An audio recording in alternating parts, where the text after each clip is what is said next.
Hello guys! Nandito po kami ngayon sa Ninoy Aquino International Airport, Terminal 3. Ayan, naghihintay po kami ngayon dyan dahil naghihintay kami na makasakay kami ng bus papunta sa eroplano. Medyo naiinip na ako kasi sobrang tagal, ang tagal namin dyan. Ayan, nakasakay na kami ng bus at papunta kami ng eroplano. Dahil naghahatid sa eroplano. Ngayon, sasakay na kami ng eroplano at makikita ko na ngayon yung Boracay. Ayan, nakasakay na kami. Pagdating namin dyan, nakaupo na kami. Nainip na naman ako kasi ang tagal umandar. Ganun pala yan. Kasi first time ko palang makasakay ng eroplano. Kasi sabi nung kasama ko, hindi to bus para pagsakay mo, aandar ka. Ganun pala yun. Kaya, ayan, naghihintay. Sobra talaga, inip ko talaga dyan. Then ako, mas matagal yung paghihintay namin kaysa dun sa pagpunta namin ng Boracay. Kasi 40 minutes lang ang biyahe. Magmula airport hanggang Boracay. Ayan, nandiyan ako. Ayan, tuntua ako dyan kasi nasa itaas kami ng air talaga. Ayan, pababa na kami. Nasa Boracay na kami ngayon. Ayan, ayos na kami ng classmate. Dapat 4 kami dyan na magkakasama. Kaya lang yung dalawa, hindi pinayagan. Yung isa nasa Riyadh, yung isa nasa Dubai. Hindi sila nakauwi ng Pilipinas. Kaya kami nalang dalawa. Ayan, sasakay na kami ng tricycle papunta sa bangka. Sasakay kami ng bangka. Yan, medyo na-relax ako ng konti dyan kasi naiba yung simoy ng hangin. Ayan yung sasakyan namin. Ayan, pasakay na kami ng bangka. Tatawid na kami ng isla.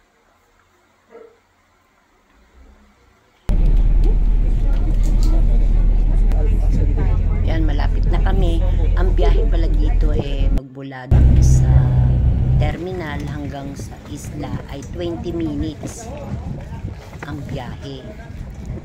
Kaya nakarating na rin kami sa wakas at nakita ko na naman yung dagat, blue. Ayan, nandito na kami ngayon sa aming titirahan. Mura lang yung kinuha naming hotel kasi syempre budget lang.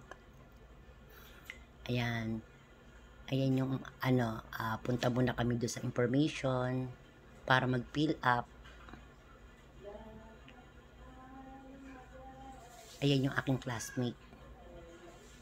Yan. Ngayon, pupuntahan na namin yung room namin. Yan, simple lang. Kasi dalawa lang naman kami.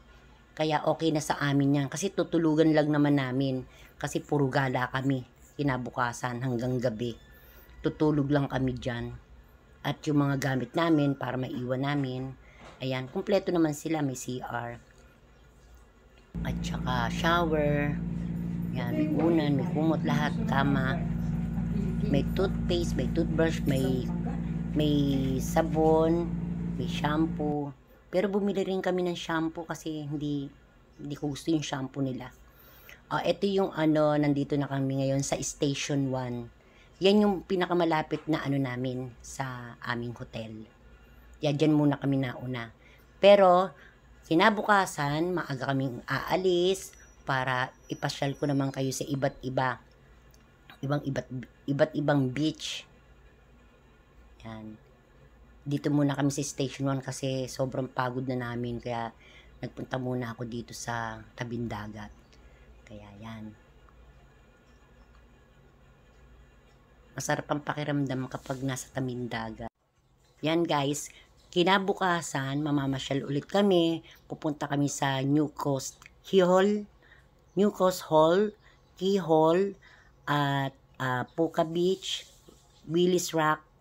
Yan, sa Station 2, Station 3, yan, pupuntahan namin yan. Tsaka yung Inidwid Beach.